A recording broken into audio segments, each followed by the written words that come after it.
Okay. John Rodgers here with part number 2 of a response to King Heathens' accusation that Paul is a con man, that he was a liar. Okay. Now, was it his idea? Was this really his idea?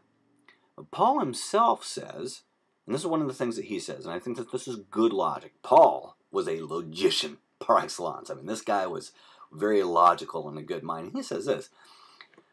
In Galatians chapter 1 and verse 10, he says, do I now persuade men or God? Or do I seek to please men? For if I still please men, I would not be a servant of Christ. Listen, if he wanted to please people, the last thing in the world that he would do is please Christ, or preach Christ, rather. Okay? Because he was totally ostracized by the community that he once held so dearly. Okay, and not only that, but how he preached Christ. He was not a popular guy among the church also at times. Okay, because the reality is he wasn't about making friends and pleasing man. He confronted Peter at one point for his actions. Okay, it wasn't his idea. Now, of course, you're saying that it is. We can examine that because the reality is this. Okay, now he says himself that this was not his idea nor the idea of man. You suggest otherwise. Based on what? Based on what? It's at this point in your presentation that you utilize words, you employ words that are very, very important. And I would encourage anybody to watch it again and listen to the employment of certain words, because you say this. You say, I suggest to you that Paul was a con man. You say, I suggest to you. Now, you use that term 3 different times. You say 3 times that I suggest to you. And any time that anybody says, I suggest to you, it's as if to say, listen, now I know there isn't anything really to go on this. This is just my own idea. There's nothing really to back it up. I just suggest it to you. It's just a suggestion. And listen, by the way, that's not a bad thing. I'm not criticizing that. That in and of itself is a bad thing. I do the same thing as a teacher. There are sometimes I'll say, you know what, I would suggest to you, but I know what's going on when I'm saying that. I say, you know what, I suggest to you, now this isn't, I don't have anything to go on here, and you can accept it or reject it. This is just my own idea. It's my own opinion. Okay? But let it be known, it is simply a suggestion. Otherwise, a person wouldn't say, I suggest to you. Otherwise, a person would say, this is the case. This is the reason why. Okay? But you really can't do that, because the only reason that you would suggest it is based on the very thin, first of all, everything that you said so far, which there's nothing there so far, right? Okay, well, then you go on to make a case. And you say he wanted to cash in this whole tithe idea. He wanted to get something from people. Was that the case? Well, there's 2 things I would say about that. First of all, in the New Testament does not mention tithing at all. It doesn't really teach tithing. If there's any Christians listening to this, that might shock them, but I would challenge anybody to find in the New Testament that there was any kind of tithing. Did Paul teach tithing? No. Now here's the deal. Paul did teach that it was appropriate to support people in the ministry, but one of the cool things is that he removed himself from that so that he could be above reproach, so that he would be able to take this argument away from people like King Heathen. Okay? This is what he says in 1 Corinthians chapter 9. In verse, I'll start in 14. Even so, the Lord has commanded that those who preach the gospel should live from the gospel. That's appropriate. That's a good thing. Okay? He does teach that. But, he says, but I have used none of these things, nor have I written these things, that it should be done so for me, or to me. It would be better for me to die than that anyone should make my boasting void. And he says in verse 18, what is my reward then? That when I preach the gospel, I may present the gospel of Christ without charge, that I may not abuse my authority in the gospel. Now, that's very commendable. You know what Paul did? He worked as a tent maker to cover his own, to cover for himself.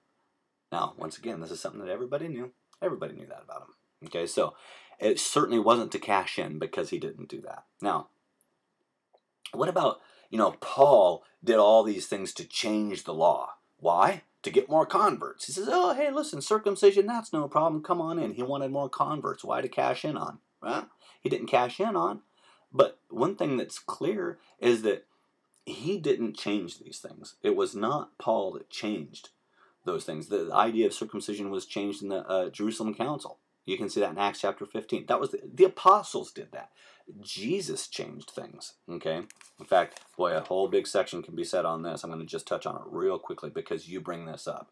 It says, okay, I'm going to read in verse Matthew chapter 5, verse 17. It was Jesus that changed it. It wasn't Paul. Jesus says, do not think that I came to destroy the law or the prophets. I did not come to destroy it, but, he says, to fulfill it. He came to fulfill the law. Assuredly, I say to you, till heaven and earth pass away, one jot or one tittle will by no means pass from the law till all is fulfilled. There's two tills, either till heaven and earth pass away or till all is fulfilled. All was fulfilled. He says that he came to fulfill the law. The law was fulfilled. The whole old covenant. Okay, man, this is a big one to talk about in such a short period of time. But the whole old covenant is passed away. Everything in it. The dietary laws and everything. Jesus did that. And also, the writer of Hebrews validates that. In Hebrews chapter 8, verse 13, in that, he says, a new covenant, he has made the first obsolete. Now, what is becoming obsolete is growing old already is ready to vanish away. I don't live under the old covenant, I live under the new covenant. I was very careful not to use Paul's writings there. Paul didn't change those things. Jesus did, and the apostles did. So, he can't be charged with that. He can't be charged with changing anything. Now, you also bring up this idea that, you know what, Paul didn't write those things. Paul didn't, write a lot of his letters. He used a secretary. Again, is that a problem? Is that something that's a little known issue that people try to get away from? No, it was a common practice to utilize an amanuensis, what was referred to as an amanuensis at the time. That was someone to write. Some of the letters he did write, because he says, you see what letters I write to you with my own hands, okay? But then you say, then Luke wanted to just carry on with, the writer wanted to carry on with this delusion while he was in prison. Well, the reality is that the prison epistles were written. He wasn't confined there, not able to preach the gospel. It was kind of an open house. It was a house arrest is what it was. And it says that we can see at the end of Acts that he had freedom to preach the gospel. He was not enabled to do that. Again, there's no problem here. Okay. Now, what would he gain? What would he have to gain? That's the big question. Because, let's see. Take a look here. Now, you say at the end of your presentation, I like how you wrap the whole thing up, and that's how I would wrap it up too. You say, what exactly would Paul have to gain? Listen, folks, he wasn't a known deceiver and a con man, because if he was, he had everything to lose. This is what he gained out of it. 2 Corinthians chapter 11, verse 24 and following, from the Jews 5 times I received 40 stripes minus 1. 3 times I was beaten with rods. Once I was stoned. 3 times I was shipwrecked. Night and a day I have been in the deep. And he goes on and on and on again. He had nothing to gain. The safest thing, the best thing that he could have done was to just remain as he was. So he could have been deceived, or he could have been genuine, but he wasn't a con man. He was not a known deceiver. And that's my position, and I think that it speaks for itself. Good interacting with you.